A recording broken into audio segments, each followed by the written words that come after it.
আসসালামু আলাইকুম। কেমন আছেন সবাই? আশা করি সবাই অনেক অনেক ভালো আছেন। যাক আলহামদুলিল্লাহ আমি আপনাদের দোয়া এবং ভালোবাসায় অনেক অনেক ভালো আছি।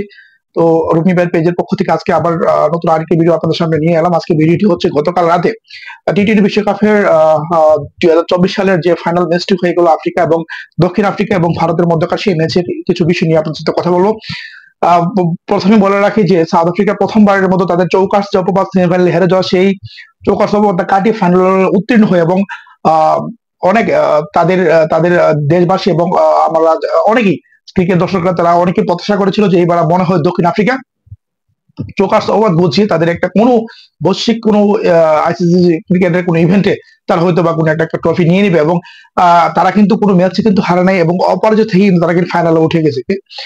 প্রথমে ভারত যখন প্রথম ব্যাটিং নামে তাদের 34 রানে 3টা উইকেট পড়ে যায়। এর মধ্যে রোহিত শর্মা যে পুরো বিশ্বকাপে ভালো একটা ফর্মে ছিল, ঋষভ পান্ট, সূর্যকুমার যাদব, তারা 3টা ব্যাটসম্যান 34 রানে অল আউট হয়ে যায় এবং 34 রানে কিন্তু 3টা ব্যাটসম্যান কিন্তু আউট হয়ে যায় এবং তখন কিন্তু ভারতের ব্যাটিং মনে একটা ভীতি ঢুকে গিয়েছিল যে বিরাট কোহলির কোনো ফর্ম নাই, এখন কি হতে পারে। কিন্তু সেই যে Virat Kohli king is king.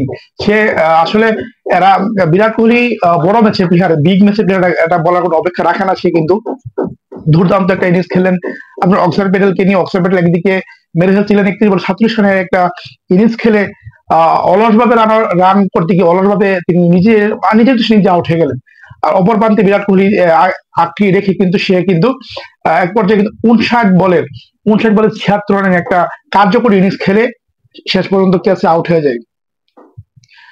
তো শেষ পর্যন্ত ভারত 176 রানের একটা ভালো একটা টার্গেট দক্ষিণ আফ্রিকার বিপক্ষে ছুড়ে দেয় এবং দক্ষিণ আফ্রিকা কিন্তু শুরুতে কিন্তু ভালো করে তাদেরকে কিন্তু হ্যান্ডে কিন্তু আউট হয়ে যায় এবং এক পর্যায়ে মনে হচ্ছে দক্ষিণ আফ্রিকা ম্যাচটা হেরে যাবে, কিন্তু না। আপনার ক্লাসেন, ও মাই গড, ক্লাসেন সে যে কি আল্লাহ জানে, সে আইপিএল এ কিন্তু আমরা তার বিধ্বংসী কতগুলো ইনিংস দেখেছি।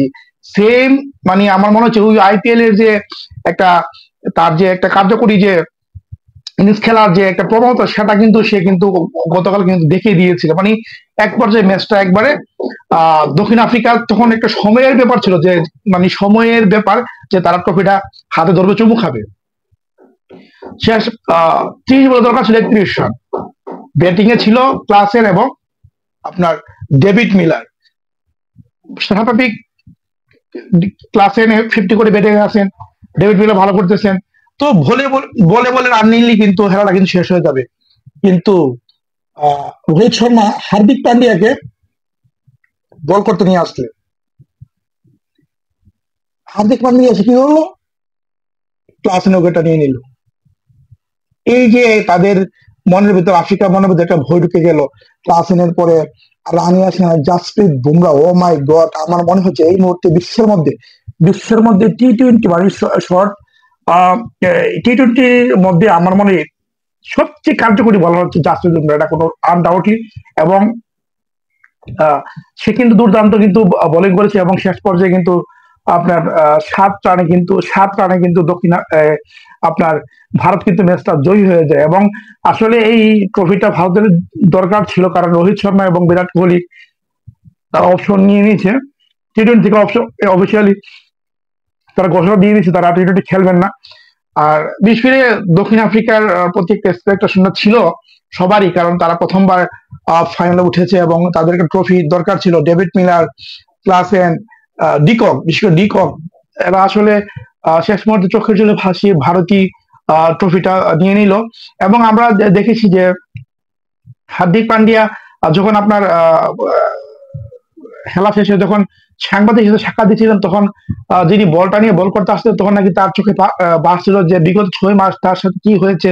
আইপিএল কিন্তু আমরা দেখেছি যে মুম্বাই রোহিত শর্মাকে হটিয়ে হার্দিককে কিন্তু অধিনায়ক দেওয়া হয়েছিল, তার জন্য দর্শকের কাছ থেকে তাকে অনেক দৌড় শুনতে হয়েছিল এবং বিগত 6টা মাস তার খারাপ পারফরমেন্স ছিল, মানে এইগুলো নাকি তার চোখে ভাসতেছিল।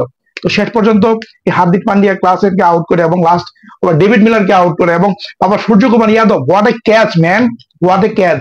আসলে ভারত ক্রিকেট তারা মন থেকে ধারণ করে তাদের ব্যাটিং, আপনার বোলিং, ফিল্ডিং বলে 3টা সেক্টরে কিন্তু তারা কিন্তু দুর্দান্ত। আসলে আহ, তাদের প্রাপ্য, এটা তাদেরও প্রাপ্য বিশ্বকাপটা, কারণ বিরাট কোহলির মতো ব্যাটসম্যান, রোহিত শর্মার মতো ব্যাটসম্যান তারা।